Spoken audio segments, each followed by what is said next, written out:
High রে বন্ধু বিশাল, তোর এই অবস্থা কে?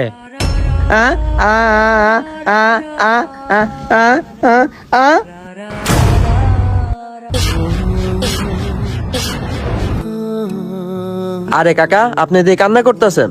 আর হঠাৎ করে আর কি হয়েছে? অয় এমন পাগলামি করতেছে কেন? চাচা চুপ করে থাকেন না, ওর কি হয়েছে বলেন আমাদেরকে। বাবা রে, আমার বলার মতন ভাষা নাই। আজকে আমার নিজের দোষে ছেলের এই অবস্থা। আরে চাচা, আপনার কথা তো আমরা বুঝতে পারতেছি না, আপনি আমাদেরকে খুলে বলেন। এই অবস্থা কেন হয়েছে তাহলে বাবা শুনো। বাবা বিশাল, তুই এইখানে, তোরা আমি কুম্বালাতে খুঁজতেছি। তোর না বাদ বাইরে তুইছে, খাওয়া লাগবে যে। তুই নেবে সবসময় না খাই থাকলে তোর শরীরটা হুকাই যাবো বাবা। দেখো বাবা, আমার ক্ষুধা নাই, যাও।